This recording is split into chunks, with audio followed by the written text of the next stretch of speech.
हंकंग विरुद्ध मुकाबिला पर उमर जाए बड़ बयान। नमस्कार दर्शक बंधु, मंगलवार खेल एशिया कप 2025 प्रथम मैच।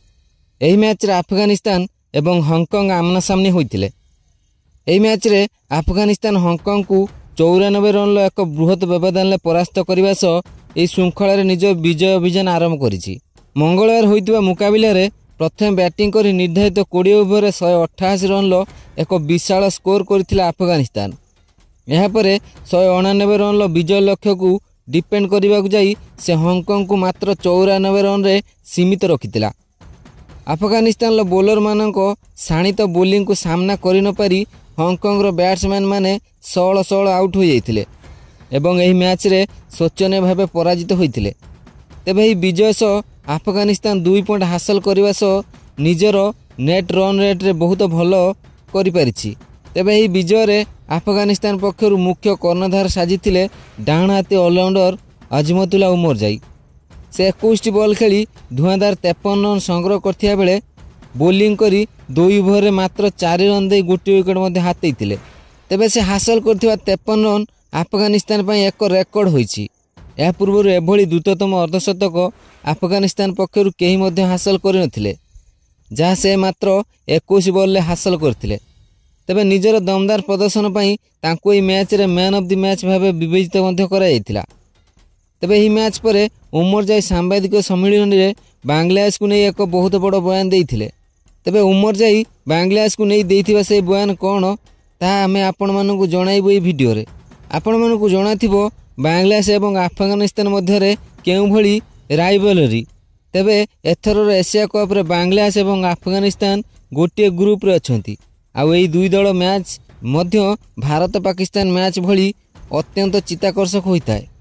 तेबे हंकंग विरुद्ध मुकाबिला पर उमर जाई बांग्लादेश विरुद्ध मुकाबिला को नहीं एक बहुत बड़ा बयान देइछंती। तेबे आजिर एही वीडियो रे आमे आपण मानकु उमर जाई देइथिबा से बयान कोन ता जणाइबु।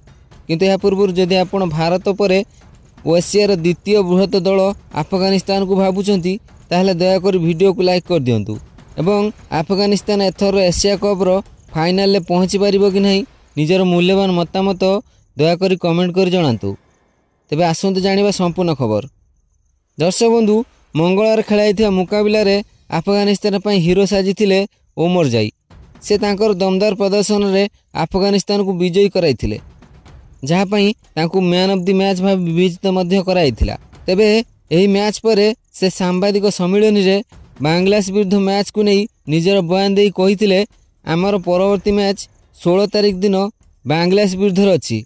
तेबे वर्तमान मोर गोटे इच्छा जे मु केभली ए बांग्लादेश विरुद्ध मुकाबिला रे भल प्रदर्शन करि परिबी, कारण बांग्लादेश मध्य गोटे भल दल। बांग्लादेश विरुद्ध मुकाबिला आम पई बहुत गुरुत्वपूर्ण।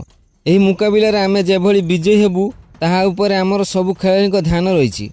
आमे एही मैच रे जेभली बांग्लादेश को परास्त करी सेमीफाइनल रे निजर स्थान पक्का करि परिबु सेही बळी भाबरे खेलिबु। आमर गोटे लक्ष्य बांग्लादेश को एही श्रृंखलार प्रथम राउंड रु ही विदा करिबा।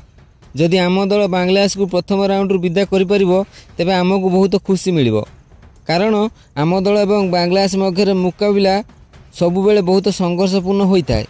आमे जानिछु आम पई एही मैच अत्यंत कष्टकर हेबो, तथापि आमे निजर 100% दे खेलिबु।